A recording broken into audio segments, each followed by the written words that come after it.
Hey everyone, welcome to the Horror Show. I'm Cecil Laird, back with another rapid review. This time I'm going to be talking about what apparently ended up being part one of Godzilla Planet of Monsters, just recently released to Netflix.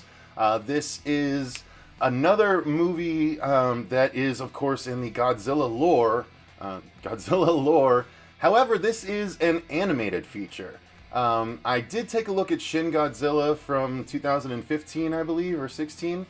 And I was not the biggest fan of it. I've not actually been the hugest fan of any of the Toho Godzillas. I mean, some of them are okay, but nothing has been particularly exciting for me. I did like Gareth Edwards' Godzilla, although I thought there was sorely lacking Godzilla in that movie. But I'm very excited about Godzilla 2 that we're going to be getting, based on the Kong Skull Island movie, which is in the same universe, and I believe that was the Legendary's way of saying, yes, we know you want monsters in your monster movies, so that's what you're going to get now.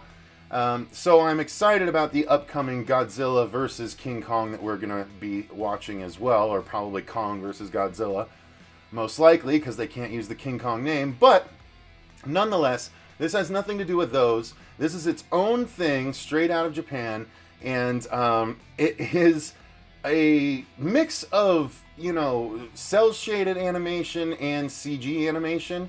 Or maybe it's all done CG and it just looks that way, but it definitely looks like a blending of the two. However, it was just, while it was a cool style, they made some choices that I didn't really dig on that much.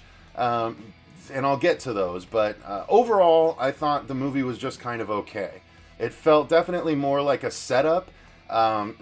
Unfortunately, it suffers from the same thing that Gareth Edwards' Godzilla did, where you don't even see Godzilla really until about the 53-minute mark, and that was a huge bummer. Not a fan of that in any Godzilla movie. You did see something earlier on. It wasn't Godzilla, but you saw something. But still, in 53 minutes of the first 53 minutes of the movie, there was only about 5 minutes worth of creature anything. So that was a big bummer. But I'll tell you what the story is. So the story is that basically a long time ago, for us, so there was a point at which humanity had been overrun by Godzilla like one too many times. They could not defeat him. He was this indestructible force, and so humanity was forced to flee to space, essentially. So they built this giant spacecraft, or numerous ones rather, or a big spacecraft with jump ships, and they basically, all of humanity fled the Earth in order to escape Godzilla that they could not defeat. It was destroying everything that we had built, and so they fled to space. And while they were out exploring space for 22 human years trying to find a habitable planet, their resources were dwindling and dwindling and dwindling because they could not find, without any sort of guess as to where to go in order to try and find a habitable planet.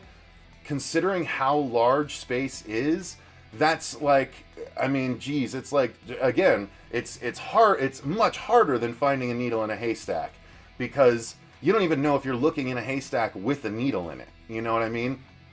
There's tons of haystacks everywhere, and you don't even know if there's a needle in the one that you're looking in. So that's pretty much what it was like for them. And they do some interesting stuff with quantum theory, I believe it is, or space-time stuff, where even though we were only exploring for 22 years, they eventually decide that, look, our last option is to go back to Earth, where we know there's at least a habitable atmosphere, and hope that enough time has passed that Godzilla has just gone away or died off or whatever. And so when they decide that this is their best course of action, they go back to Earth, and apparently they find out that about 20,000 years have passed on Earth, and so there's one human that has kept this huge sort of hard-on for Godzilla as far as wanting to go back and kill him, because he basically forced humanity to flee, and he was the reason, like, his family died as a result of when the There was the exile into space when Godzilla attacked the first time. His family was killed by Godzilla. So he is just this horrible vendetta that he wants to exact revenge on Godzilla.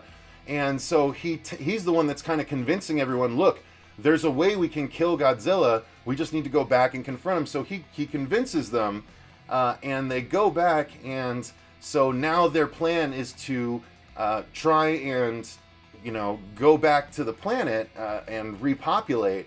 And if they run across Godzilla, kill him once and for all. And so they get back to Earth, and when they get there, it's pretty cool. You see that for whatever reason, even though 20,000 years have passed, because the Earth, when all of the structures that we left, the vegetation grew over it, and so the vegetation stayed that way, and so it kind of still looks like there's some semblance of city and stuff at places. So that was kind of a cool, visual thing that they did. But yeah, they get back there, and there's more than just Godzilla. There's apparently these big dragon creatures with hides that are similar to that of Godzilla's that they have to shoot down and stuff like that. And but it's cool, they attack. There's dog fighting, and the dragons are snatching people up and as they go and things like that. So that was kind of cool. And they're like, okay, well, if this is what we have to fight, at least we can maybe handle this, And then, of course, they have to travel a bit farther, and they go through the projected area of Godzilla if he is there, and of course he is. And so the rest of the movie is them trying to defeat him. And of course, we're at the 53-minute mark of an hour and 30-minute part one movie. And so they start the battle against Godzilla. I'm not going to tell you what happens, but it's part one. So even though there is a semblance of victory at the end, there was a kind of surprise at the very end that I was like, okay, that's what I was hoping I'd see. Now we're really getting into it. It's sort of, if you're familiar with Japanese anime, a lot of times stuff like One Punch Man, which I'm going to be reviewing very soon as well, the bad guys have to ramp up, pretty almost exponentially. And so that's kind of what happened a little bit in this kind of. So I'm trying not to spoil it, but you gotta, if you're interested, just go to the last 20 minutes of the movie and you'll see everything you need to see. Really. I mean, it's a lot of character build up for a lot of characters that you don't really even end up caring about that much. So you really can just skip to the last 20 minutes and see everything you need to see in this.